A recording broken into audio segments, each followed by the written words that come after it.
لیکن اللہ کی ذات سے قوی امید ہے کہ انشاءاللہ تعالی اگلا جمعہ بھی رمضان میں ہوگا انشاءاللہ۔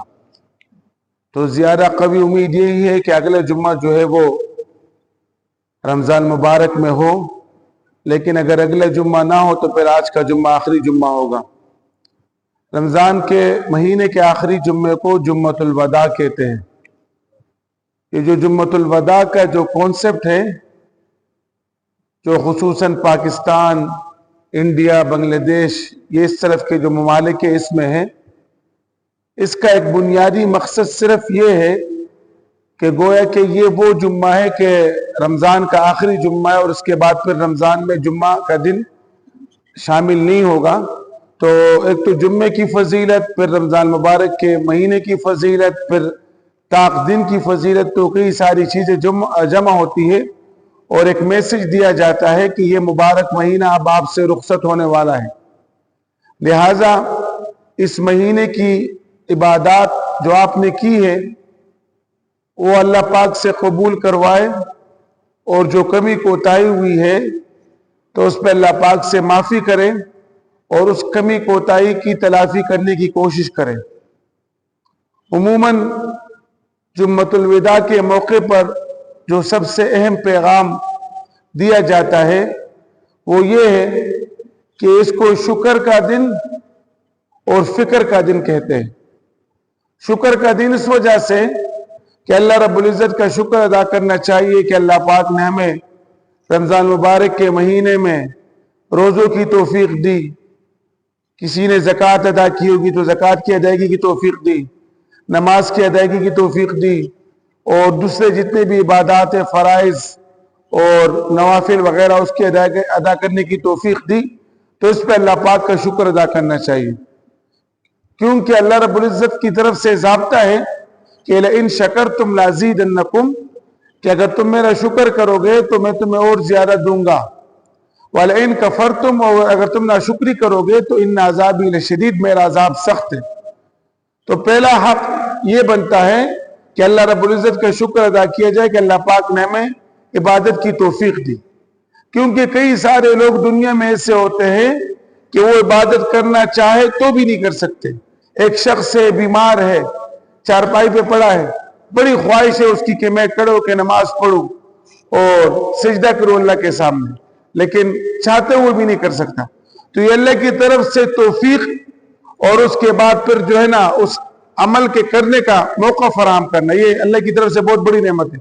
بعض لوگوں کی عادت ہے نا، وہ کسر نفسی سے کام لیتے تو پھر آخری درجے تک پہنچ جاتے ہیں۔ جب آپ ان سے کہے کہ آپ نے یہ مہینہ کیسے گزارا، تو بس ہم نے کیا کیا ہے، ٹوٹی پھوٹی عبادت کی، کچھ بھی نہیں کیا۔ وہ سمجھتے کہ شاید یہ میں اچھی بات کر رہا ہوں۔ تو یہ اللہ کی طرف سے جو آپ کو نعمت کا حصول ہوا ہے اس کی بے قدری ہے، اس طرح نہیں کہنا چاہیے۔ جو بھی ہے تو اس میں شکر کہ اللہ تعالیٰ کا بہت شکر ہے کہ میں نے اپنے حد تک کوشش کی، قبول کرنے والی وہ ذات ہے، لیکن سب کچھ جو ہے نا ان کے تعاون سے ہوا، ان کے بغیر کچھ بھی نہیں ہو سکتا تھا۔ لیکن اس عبادت پہ اللہ پاک کا شکر ادا کرنا چاہیے۔ کچھ چیزوں میں نا لوگ بے احتیاطی کرتے، ایک یہ کہ شکر ادا نہیں کرتے اور سمجھتے کہ یہ ایک اچھی عادت ہے، کسر نفسی سے آخری لیول پہ جا کے کام لیتے کہ کچھ بھی نہیں، ٹوٹی پھوٹی نماز ہے۔ جب آپ اپنی نمازوں کو خود ٹوٹی پھوٹی کہتے تو آپ کی کیا امید ہے کہ وہ قبول ہوگی؟ آپ اپنے جو ہے نا اللہ رب العزت کے بارے میں اچھا گمان رکھے۔ ایک حدیث سے رسول اللہ صلی اللہ علیہ وسلم نے فرمایا کہ اللہ پاک فرماتے کہ انا عند ظن عبدی بی، کہ میرا بندہ جس طرح مجھ سے گمان رکھتا ہے میں اسی طرح اس کے ساتھ معاملہ کرتا ہوں۔ تو اللہ پاک سے اچھے گمان کرنا چاہیے، ایک تو یہ۔ دوسری ایک یہ عادت ہوتی ہے آج کل جو بہت مشہور ہے، وہ یہ کہ جب آپ کسی سے پوچھے کہ آپ کی طبیعت کیسی، تو آگے سے کہتے ہیں کہ میں بیمار ہوں، کمر میں تکلیف ہے، پوری ایک لسٹ آپ کو بتاتے۔ تو یہ جو پوری ایک لسٹ آپ اس کے سامنے رکھتے ہیں، تو سوال یہ کہ آپ کو بیمار کس نے کیا، تکلیف کس کی طرف سے آئی؟ تو گویا کہ وہ تو حقیقی بات اللہ کی طرف سے، سارے حالات اللہ کی طرف سے آتے ہیں۔ وَلَنَبْلُوَنَّكُمْ بِشَيْءٍ مِّنَ الْخَوْفِ وَالْجُوعِ، آپ کو میں آزماؤں گا خوف کے ذریعے بھی، بھوک کے ذریعے بھی، وَنَقْصٍ مِّنَ الْأَمْوَالِ، مال کی کمی، صحیح، وَالْأَنفُسِ، جانی نقصان، وَالثَّمَرَاتِ، پھلوں کے نقصان۔ تو یہ سارے حالات اللہ کی طرف سے آتے ہیں، صحیح ہے نا؟ کہ اللہ پاک فرماتے کہ ساری مشکلات اور خوشیاں میری طرف سے آتی، قرآن میں جگہ جگہ فرمائے۔ تو یہ جو حالات ہے اللہ کی طرف سے۔ تو جب آپ کسی کے سامنے کہتے کہ میری یہ حالت ہے، گویا کہ آپ خالق کی شکایت مخلوق سے کر رہے ہیں۔ صحیح؟ تو کیا اللہ کی شکایت مخلوق سے کرنا کوئی عقل مندی نہیں؟ تو اگر کوئی پوچھے تو ہر حال میں اللہ پاک کا شکر ادا کرنا چاہیے۔ تو اس جمعے کا ایک بنیادی میسج یہ ہے اس دن کا کہ اللہ پاک کا شکر ادا کرے کہ اللہ آپ نے جو توفیق دی اس میں آپ کی بڑی کرم نوازی ہے۔ اگر آپ کی توفیق نہیں ہوتی تو ہم کچھ بھی نہیں کر سکتے۔ کئی سارے لوگ ہیں مسلمان ہیں لیکن اس مہینے میں ان کو روزے کی توفیق نہیں ہوتی اور بڑا ہلکا سمجھ رہے ہوتے ہیں۔ اسی طرح کئی سارے ہیں جو رمضان مبارک کے مہینے میں نماز پابندی سے نہیں پڑھتے۔ تو یہ ساری چیز اللہ کی توفیق سے ہوتی ہے، اس پر اللہ کا شکر ادا کرنا چاہیے۔ دوسرے نمبر پر جو ہے وہ استغفار، کہ عبادت میں جو کمی کوتاہی ہوئی ہے، یا اللہ ہم نے عبادت کی ہے، کوشش کی ہے، لیکن پھر بھی ہم انسان ہیں اور انسان کمزور ہیں، تو اس میں جو کمی کوتاہی ہوئی ہے اللہ اس کو معاف فرما۔ لیکن یہ بات اللہ سے کہنی ہے، مطلب کسی بندے سے نہیں۔ اور اللہ کے سامنے اگر انسان جو بھی بات کہے تو کہہ سکتا ہے کہ اللہ جو عبادت ادا کی ہے آپ کے شان نہیں ہے۔ قرآن میں خود اللہ پاک فرماتے کہ وما قدر اللہ حق قدری، میرے بندوں کو جس طرح میری قدر کرنی چاہیے تھی اس طرح انہوں نے نہیں کی ہے، تو یقیناً ہم اللہ پاک کا حق ادا نہیں کر سکے۔ تو جو کمی کوتاہی اس میں اللہ پاک سے استغفار کرنا چاہیے، معافی مانگنی چاہیے۔ اور تیسری چیز یہ ہے کہ اللہ رب العزت سے یہ دعا کرنی چاہیے کہ یا اللہ ہمیں اس حالت میں جو اس طرح آپ نے رمضان میں توفیق دی، اس طرح پورے سال توفیق دے کہ پورے سال ہم آپ کی عبادت کریں۔ تو پورے سال اللہ پاک سے توفیق مانگنی چاہیے۔ چوتھی چیز یہ ہے کہ اس مہینے میں جو کمی کوتاہی ہوئی عبادات میں، ہر ایک انسان کو پتا ہے کہ میں نے تہجد نہیں پڑھی ہے، میں نے فرائض جو ہے پابندی سے ادا نہیں کی ہے، یا جو بھی کمی کوتاہی ہے، انسان اپنے احوال سے بہتر جانتے ہیں۔ تو بقیہ دنوں میں ان کمی کوتاہی کی تلافی کرنے کی کوشش کرنی چاہیے۔ بقیہ دن اس طرح گزارنے چاہیے کہ جتنی کمی ہوئی کہ اس کو پورا کریں۔ اگر کوئی نماز رہ گئی اس کو قضا ادا کریں، تہجد کی نماز ادا نہیں کی تو اس کو پابندی سے ادا کریں۔ تو یہ بنیادی چیزیں ہیں۔ اب اس کے بارے میں انشاءاللہ پھر اگلے جمعے کو پھر مزید بات ہوگی، لیکن آج اس جمعے کی مناسبت سے ایک موضوع پہ میں بات کرنا چاہتا ہوں، وہ یہ کہ مسلمانوں کے خلیفہ رابع حضرت علی المرتضی رضی اللہ عنہ، ان کی شہادت رمضان مبارک کے مہینے میں ہوئی ہے۔ ان کے بارے میں مختلف اقوال ہیں۔ کوئی بعض مفسرین کہتے کہ آپ کی شہادت 13 رمضان کو ہوئی ہے، بعض کہتے کہ 15 کو، بعض کہتے کہ 19 کو، بعض کہتے کہ 21 کو۔ اس میں زیادہ جو مضبوط روایت ہے وہ 21 رمضان کی ہے، اور 21 رمضان آج سے 2 دن پہلے گزرا ہے، تو گویا کہ آج 23 رمضان ہے۔ تو یہ زیادہ بہتر ہے کہ حضرت علی رضی اللہ عنہ کی شان اور آپ کی شہادت، آپ کی زندگی کے بارے میں، آپ کے فضائل کے بارے میں اس مقدس مہینے میں کچھ بات کی جائے۔ حضرت علی رضی اللہ عنہ جو رسول اللہ صلی اللہ علیہ وسلم کے داماد ہیں، اور آپ وہ شخصیت ہیں کہ جن کو رسول اللہ صلی اللہ علیہ وسلم اور حضرت خدیجہ الکبریٰ رضی اللہ عنہ کے بعد سب سے پہلے اسلام قبول کرنے کی سعادت حاصل ہوئی ہے۔ یعنی مردوں میں سب سے پہلے جو رسول اللہ صلی اللہ علیہ وسلم پر اسلام قبول کیا تھا، ایمان لایا تھا، وہ حضرت ابوبکر صدیق رضی اللہ عنہ تھے۔ عورتوں میں سب سے پہلے جو آپ کو جس نے نبی مانا تھا اور آپ پر ایمان لائے تھے وہ حضرت خدیجہ الکبریٰ رضی اللہ عنہ تھی۔ اور بچوں میں سب سے پہلے جس نے آپ پر ایمان لایا وہ حضرت علی رضی اللہ عنہ تھے۔ حضرت علی رضی اللہ عنہ کا شمار آپ صلی اللہ علیہ وسلم کے انتہائی جلیل القدر صحابہ میں ہوتا ہے، اور اگر آپ ان کی تاریخ کا مطالعہ کریں، ان کی زندگی کا مطالعہ کریں،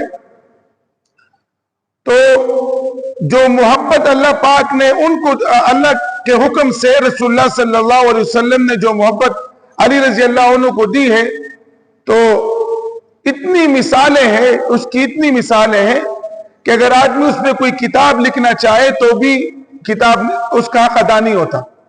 بڑے بڑے محدثین نے باب مناقب علی رضی اللہ عنہ پہ حدیث کی کتابوں میں بڑی تفصیل حدیث سے جمع کی، لیکن اس کے باوجود بھی وہ اس نتیجے پر پہنچے ہیں کہ اس شخصیت کے فضائل اگر جمع کیا جائے اور بیان کیے جائے تو اس کا حق ادا نہیں ہوتا۔ ایک موقع پہ آپ صلی اللہ علیہ وسلم نے فرمایا کہ علی وہ ہے کہ جن کے بارے میں اللہ رب العزت نے مجھے خصوصی حکم دیا کہ میرے نبی علی سے محبت کرو. یعنی علی کی محبت کا حکم رسول اللہ صلی اللہ علیہ وسلم کو اللہ کی طرف سے بھی دیا گیا تھا. پھر دنیا میں جتنے بھی لوگ ہیں, جتنے بھی مسلمان ہیں, وہ اللہ رب العزت سے محبت کرتے ہیں اور آپ صلی اللہ علیہ وسلم سے محبت کرتے ہیں. لیکن علی رضی اللہ عنہ وہ صحابی ہیں کہ جن کے بارے میں حدیث میں یہ آیا کہ اللہ پاک اور اللہ کے نبی براہ راست حضرت علی سے محبت کرتے ہیں.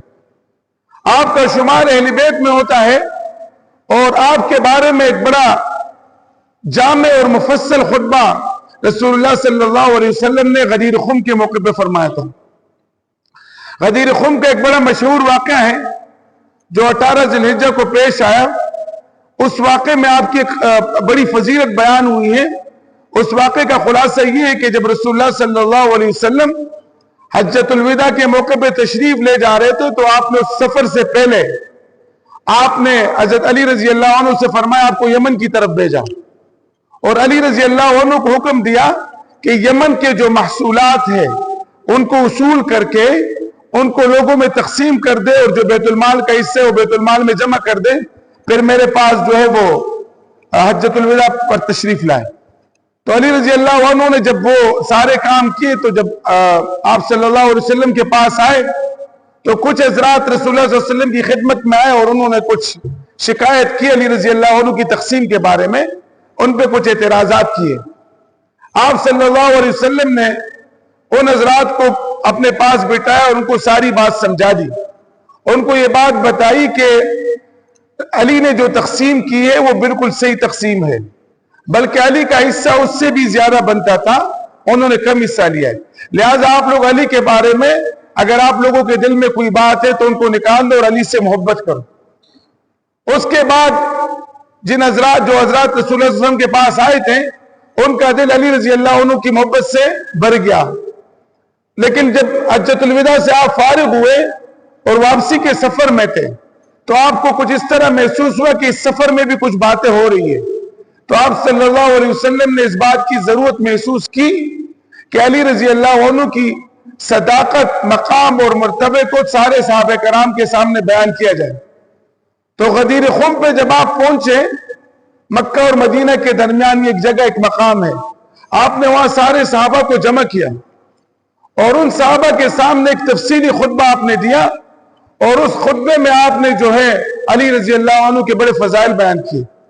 لیکن خاص طور پہ ایک جملہ آپ نے کہا, یہ ایک ایسے تاریخی جملہ ہے کہ قیامت کی صبح تک یہ جملہ جو ہے یہ اسی طرح روز روشن کی طرح آیا رہے گا.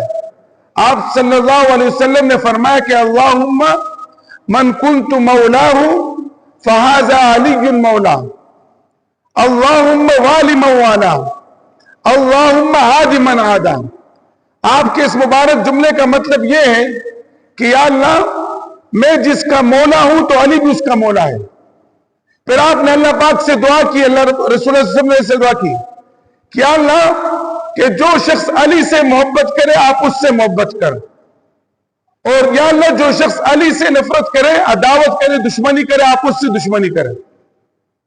تو یہ اتنا بڑا مقام اور پروٹوکول تھا کہ اس جگہ پہ حضرت عمر رضی اللہ عنہ جو مسلمانوں کے دوسرے خلیفہ تھے, وہ اپنی جگہ سے اٹھ کے جا کے علی رضی اللہ عنہ کے پاس گئے اور علی رضی اللہ عنہ سے کہنے لگے کہ اے ابو طالب کے بیٹے, اللہ رب العزت اور اللہ کے نبی نے آج آپ کو وہ مقام اور مرتبہ دیا ہے کہ آپ کو قیامت کے دن تک سارے مسلمانوں کا محبوب بنا دیا ہے. تو علی رضی اللہ عنہ کے بارے میں آپ رضی اللہ عنہ کا اپنا یہ مقولہ ہے کہ آپ نے فرمایا کہ علی سے محبت رکھنا ایمان کی علامت ہے, اور علی سے نفرت کرنا یا دل میں کوئی نفرت کی بات رکھنا یہ جو ہے منافقت کی علامت ہے. پھر ہر موقع پہ جتنی بھی اسلامی تاریخ میں جہادیں ہوئی رسول اللہ صلی اللہ علیہ وسلم کی, تو آپ کے ساتھ ہر جہاد میں حضرت علی رضی اللہ عنہ شریک تھے, علاوہ غزوہ تبوک کے. غزوہ تبوک کے علاوہ جتنے بھی جہاد آپ صلی اللہ علیہ وسلم نے زندگی میں کیے, علی رضی اللہ عنہ آپ کے ساتھ ساتھ تھے. غزوہ بدر میں جب کفار سے مقابلہ ہوا 3 بندے وہاں سے آئے, آپ نے 3 انصار صحابہ کرام کو ان کے مقابلے میں بھیجا. جب آپ نے 3 انصار صحابہ کرام کو بھیجا تو وہاں سے مکہ کے مشرکین نے آبجیکشن کیا کہ ہم ان سے مقابلہ نہیں کریں گے, ہمارے مقابلے میں ہمارے لیول کے لوگ ہونے چاہیے, ہم خاندانی لوگ ہیں, اور مکہ کے جو ہے نا قریش قبیلے سے تعلق رکھتے خاندانی لوگوں کو ہمارے مقابلے میں لے کر آئے. آپ صلی اللہ علیہ وسلم نے حضرت علی رضی اللہ عنہ, حضرت حمزہ رضی اللہ عنہ, حضرت عبیدہ بن الحارث رضی اللہ عنہ کو مقابلے کے لیے بھیجا. جب ان تینوں کا 1 بائی 1 مقابلہ ہوا تو حضرت حمزہ رضی اللہ عنہ اور حضرت علی رضی اللہ عنہ کے سامنے جو دشمن تھے وہ ان کے سامنے جو ان کے تلوار سے قتل ہوئے, اور تیسرے جو صحابی تھے وہ دشمن کے وار سے زخمی ہوئے, بعد میں شہید ہوئے. اور غزوہ بدر کے اندر 70 کافر جو ہے وہ قتل ہوئے تھے, اور مفسرین فرماتے کہ 70 میں سے تقریباً 18-19 دشمن جو ہے وہ حضرت علی رضی اللہ عنہ کے وار سے قتل ہوئے. جنگ بدر میں آپ کی بہادری, اس کے بعد جنگ احد میں آپ کا کردار, پھر غزوہ خندق میں جو ہے ایک دشمن کا آپ کے ہاتھوں قتل ہونا, پھر خیبر کے مقام پر, تو خیبر تو آپ کا دن تھا. خیبر کے بارے میں جو ہے یہ بڑا مشہور واقعہ ہے کہ ایک قبیلہ تک, ایک قلعہ تک, قلعہ قموس, جس کے اندر جو ہے یہودیوں کا سب سے بڑا بدماش مرحب رہتا تھا, اور اس سے مقابلہ کرنا بڑا مشکل کام تھا. جتنے بھی یہودیوں کے قلعے تھے وہ آسانی سے فتح ہوئے, وہ قلعہ فتح ہونے میں بڑے مشکلات پیش آئے. تقریباً 20 دن لگے اس قلعے کو فتح کرنے کے لیے. ایک دن آپ صلی اللہ علیہ وسلم نے حضرت ابوبکر صدیق رضی اللہ عنہ کی قیادت میں کچھ صحابہ کرام کو بھیجا کہ آپ اس قلعے کو فتح کریں. تو حضرت ابوبکر صدیق رضی اللہ عنہ نے کوشش کی, لیکن وہ قلعہ فتح نہیں ہو سکا. آپ صلی اللہ علیہ وسلم کو انفارمیشن دی.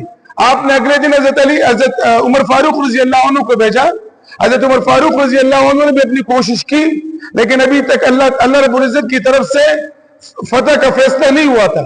تو جب عمر رضی اللہ عنہ رسول اللہ صلی اللہ علیہ وسلم کے پاس آئے تو آپ نے فرمایا کہ کل میں یہ عالم جھنڈا اس شخصیت کو دوں گا جو اللہ اس کے رسول کا محبوب ہوگا. اللہ اس کے رسول اس سے محبت کرنے والے ہوں گے, وہ اللہ اس کے رسول سے محبت کرنے والے ہوں گے.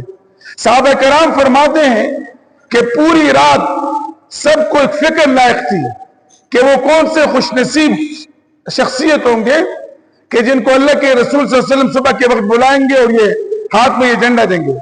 اگلے دن فجر کی نماز کے بعد آپ نے آواز دی کہ علی کہاں ہے, علی کو بلاؤ.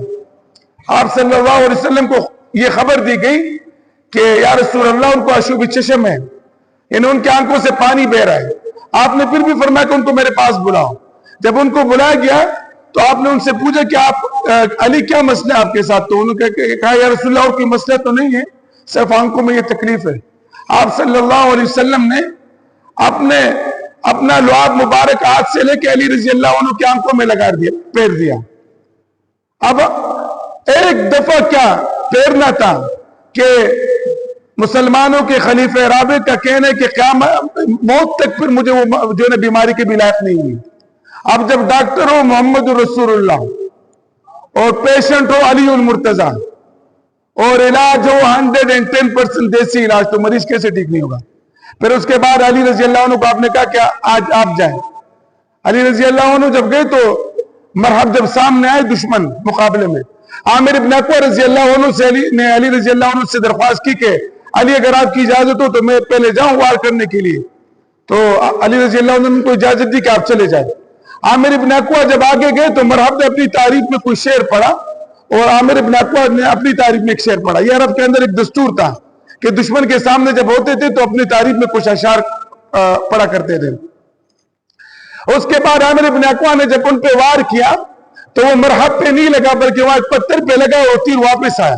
وہ تیر جب واپس ہے اس سے حضرت عامر رضی اللہ عنہ کا گھٹنے کی ہڈی ٹوٹ گئی, اور پھر کچھ دنوں بعد اسی زخم سے وہ پھر شہید ہو گئے تھے. صحیح. اس کے بعد علی رضی اللہ عنہ آگے بڑھے, اور مرحب نے جب اپنی تعریف میں وہ بات شعر دوبارہ دوہرایا. علی رضی اللہ عنہ نے اس کی جواب میں ایک شعر کہا ہے. مولانا ادریس کاندھلوی رحمہ اللہ نے بڑے خوبصورت انداز سے جو ہے وہ شعر سیرت مصطفیٰ میں نقل کیا ہے. اس شعر کا مطلب یہ کہ میں وہ شخص ہوں کہ میری والدہ نے میرا نام حیدر رکھا ہے, اور میں جب دشمن کے سامنے ہوتا ہوں تو شیر کی طرح ان پہ لپٹتا ہوں, میرے سے بچتا نہیں ہے. اور اس کے بعد مرحب جو وقت کا بدترین بدماش تھا. علی رضی اللہ عنہ کے ایک وار سے اللہ پاک نے اس کو جہنم میں واصل کیا, اور وہ قلعہ اللہ پاک نے علی رضی اللہ عنہ کے ہاتھوں فتح کی, اور آپ آئے شام کو رسول اللہ صلی اللہ علیہ وسلم کو خبر دی کہ یا رسول اللہ اب معاملہ ختم ہو گیا.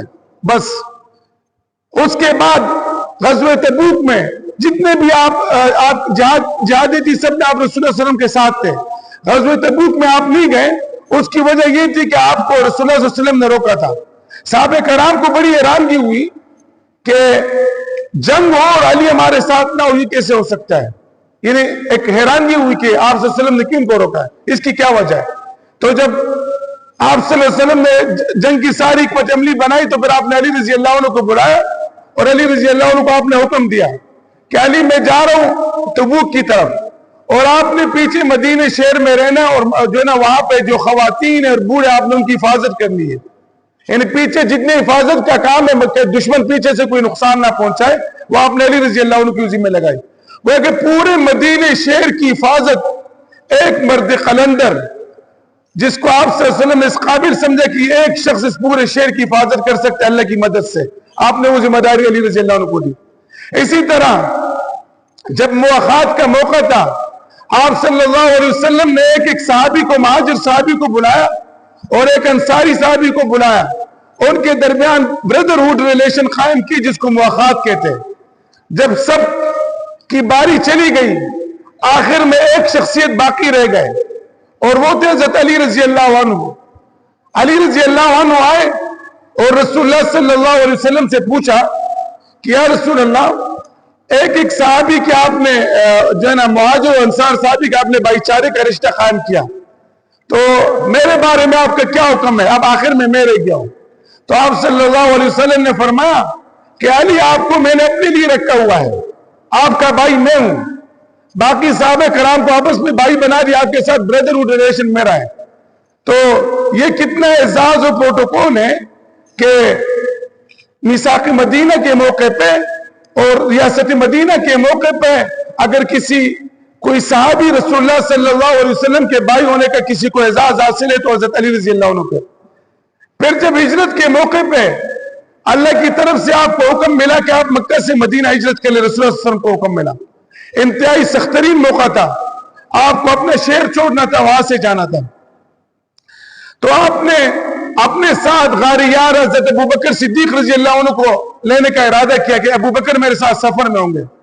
تو آپ نے اس موقع پہ علی رضی اللہ عنہ کو بلایا اور ان سے کہا کہ علی میں جا رہا ہوں, اللہ کا حکم ہے, میں مدینے جا رہا ہوں, آپ کی ذمہ داری یہ ہے کہ آپ نے آج رات میرے بستر پہ رات گزارنی ہے, اور جتنے بھی لوگوں کی مال و غنیمتیں آپ نے تقسیم کرنے لوگوں کے درمیان, جو میرے پاس تو جتنی لوگوں کی امانتیں میرے پاس ہیں, آپ نے یہ امانتیں جو ہے مالکوں کو واپس کرنا ہے. آپ نے علی رضی اللہ عنہ کی وہ ذمہ داری لگائی. اس موقع کے بارے میں تھوڑا غور کرنے کی ضرورت ہے.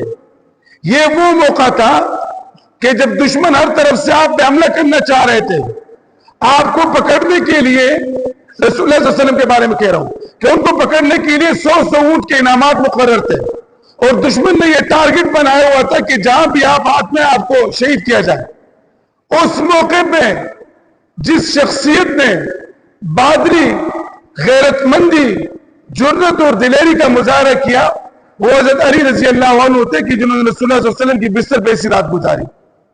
پھر اسی طرح ایک موقع پہ نجران کے عیسائی تھے, نجران کے عیسائیوں کو آپ رسول اللہ صلی اللہ علیہ وسلم نے جو ہے وہ دین کی طرف دعوت دی. ان کے سامنے 3 چیزیں رکھی کہ یا اسلام قبول کرو, یا جزیہ ادا کرو, یا جہاد کے لیے تیار ہو جاؤ. نجران کے عیسائیوں کے وفد نے رسول اللہ صلی اللہ علیہ وسلم کے ساتھ بحث مباحثے شروع کیا ان چیزوں میں کہ آپ جو ہے ہم حضرت عیسیٰ علیہ السلام کو جو اللہ کا بیٹا مانتے ہیں. تو آپ نے ان کو سمجھا کہ عیسیٰ علیہ السلام جو اللہ کا بیٹا نہیں, وہ نبی ہے. اس کے باوجود جب یہ وہ لوگ بات نہیں مانے تو آپ نے اس طرح کی قرآن کی آیت نازلی, مباہلہ, آیت مباہلہ نازل ہوئی کہ یا رسول اللہ ان سے مباہلہ کر دو. مباہلہ کا مطلب یہ ہوتا ہے کہ دونوں پارٹیاں اپنے بچوں کو لے کر آئے میدان میں, اور اللہ کے سامنے جو ہے کہ اللہ ہم میں سے جو حق پر ہے ان کو سرخوری عطا فرما, اور جو ناحق ہے ان کو جو ہے نا اپنے عذاب میں مبتلا کر دے. آپ نے عیسائیوں کو مبالغہ کی دعوت دی کہ میں نے آپ لوگوں کو سمجھایا، آپ لوگوں کو بات سمجھ میں نہیں آئی، لہذا اگلے دن مبالغہ کرتے ہیں۔ اگلے دن آپ جو ہے وہاں پر مبالغہ کی جگہ پہ گئے، آپ اپنے ساتھ حضرت علی رضی اللہ عنہ پہ، حضرت فاطمہ رضی اللہ عنہ، حضرت حسن رضی اللہ عنہ اور حضرت حسین رضی اللہ عنہ کو لے کے گئے وہاں پہ، اور آپ نے فرمایا کہ اللہم ہؤلاء اہلی، کہ اللہ یہ میرے اہل بیت میں اپنے ساتھ لے کر آؤں۔ پھر وہاں پہ عیسائیوں کو جو ہے وہاں پہ آنے کی ہمت نہیں، ان کو پتہ تھا کہ اللہ کے نبی اگر ہم مبالغہ کریں گے تو تباہ ہو جائیں گے۔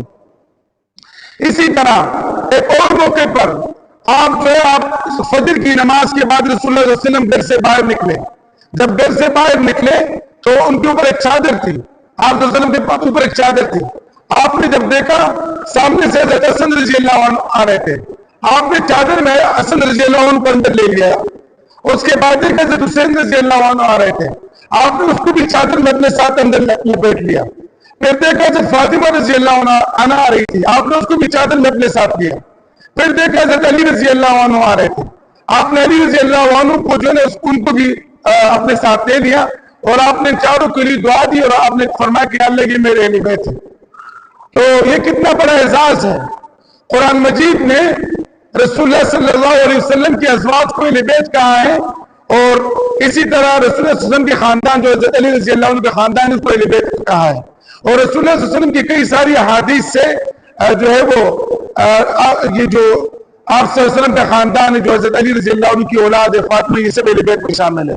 تو یہ اس کے علاوہ اتنی احادیث ہے کہ اگر بات کی جائے تو وقت ختم ہوتے احادیث پوری نہیں ہوتی، اور یہ وہ صحابی ہے کہ حجۃ الوداع کے موقع میں جب 100 اونٹ نہر کرنے تھے تو 65 اونٹ رسول اللہ صلی اللہ علیہ وسلم نے نہر کیے، تو 37 اونٹ جو ہے علی رضی اللہ عنہ ساتھ نہر کیے۔ تو ان سب باتوں کا خلاصہ یہ ہے کہ رمضان مبارک کے مہینے میں جو ہے آپ فجر کی نماز کے لیے جا رہے تھے، اور ابن ملجم نام کا ایک بدبخت ترین شخص نے جو خارجی تھا آپ پہ وار کیا، اور ایک تلوار سے آپ کو زخمی کیا، وہ زہرآلود تلوار تھی جس سے 2 دن بعد آپ شہید ہوئے اور دنیا سے تشریف لے گئے رضی اللہ عنہ۔